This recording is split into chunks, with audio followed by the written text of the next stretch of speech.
Hi guys! So today is my last day in Nigeria.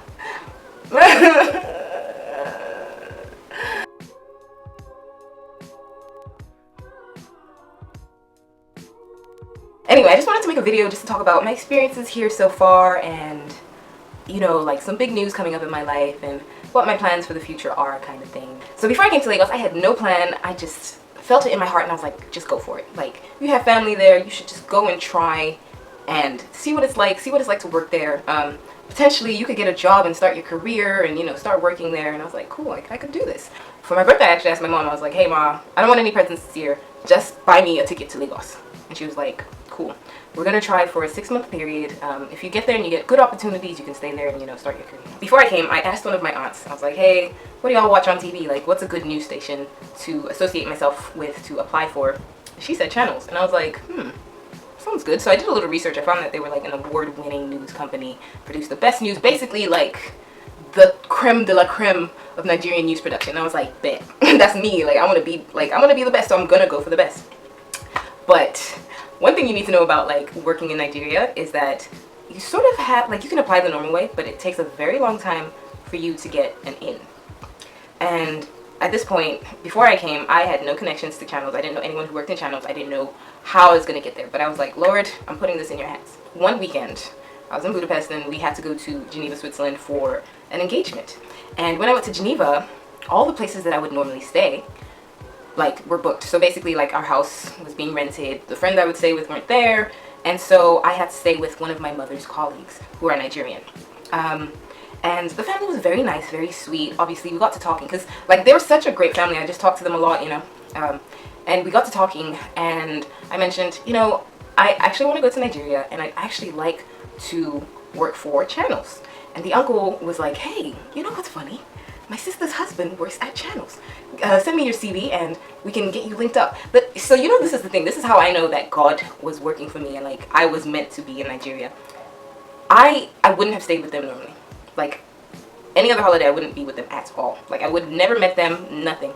But that holiday just so turned out that I had to stay with them. I sent him my CV, I sent him a bunch of my work, and we got in contact with the person at Channels, and he sent my CV onto the HR people, and that's how I got into Channels. Now, so the whole thing about Nigeria, and, like, if I had to describe what Nigeria felt like to me in a word, I'd have to say, in terms of employment, I'd have to say waiting, because I waited a lot for a lot of things. So I got to Nigeria before the Channels job actualized, before I could actually go in and start working. And so before I started at Channels, I actually did a month and a half at this place called Boomerang. Now, Boomerang is a consulting advertising company, and I thought, you know what, like, it'd be good to try something new, like, I've never done this kind of work before, and, like, I can do this in the meantime while I wait for Channels. I definitely wanted to do it because my cousin was working there already, and it'd be nice to have someone who, like, you're with. Do you know what I mean? Like, it's nice to have someone on your side at work. So that was the really great thing about it. Like, the fact that my cousin was there just made it all the better. For me, I love you. Boomerang led me to my second big opportunity. So the first day at Boomerang, I was speaking to the boss, and he was like, oh, so we are involved in a number of projects. The one project that we're working with is in partnership with the Two Face Foundation, and he is trying to, help ease the plight of internally displaced people in the north, Nigeria's internally displaced people. And I was like, ooh, that sounds really good. Like, that's right up my alley, because my mother works for UNHCR, which is an agency that helps refugees and internally displaced people. And so I was like, oh yeah, you know what, I think it'd be a good liaison between the Two Face Foundation and UNHCR if they were partners. And so we started working on the project to sort of link them together.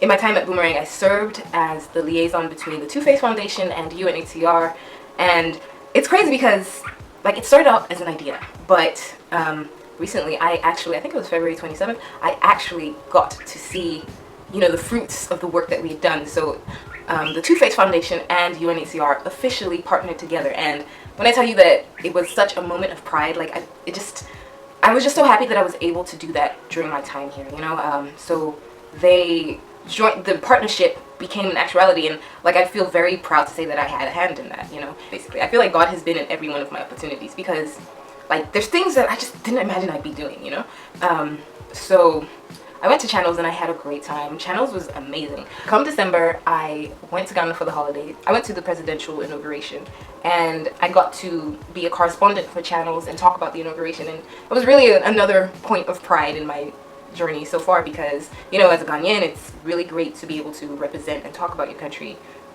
Well, for me anyway, I just love Ghana, and I love the fact that I was the journalist to talk to Channels about the inauguration. You know, like, it was a point of pride for me. I decided to leave Channels. Now, a lot of people are like, you crazy. How can you get to the, like, one of the best, you know, news stations in Nigeria and decide to leave it? And I was like, you know what, it's just, I need something different. Like, I'm not ungrateful for the experience, but I need to try something else. And I also kind of had the cojones because I was low-key talking to Bella Naija. Now let me tell you the story about Bella Naija. I think it was in May or June or July, one of them months. On their Instagram, which I followed, they posted that they were looking for an intern. See me, I think I emailed them that same night, because I think I saw it the day after. So I emailed them that same night. My email was just passionate as I was like, y'all, listen, stop looking, you found your intern. Like, I'm there, like, this is me, like, you guys need to stop looking, I'm here for you. Listen, I will do everything that you want. If you want coffee, I got it, hot, cold, espresso, whatever you want, I have it for you. Like, I'm the one for you. And so, oops, I'm gonna pick my nose, yikes. Anyway, so I was basically just really passionate in the email, you know, because I like that company, I like the work that they produce, and I really wanted to be a part of it. Let's say I emailed them in May. I did not hear from them until like mid-November. And then I checked my email, and I have an email from Bella Naija, and I'm like, whoa. You guys, hi, oh my god, I didn't think it would work. Yeah, it was nice to hear from them because I'd completely forgotten about the crazy email I'd sent. A lot of my time in Nigeria has been waiting.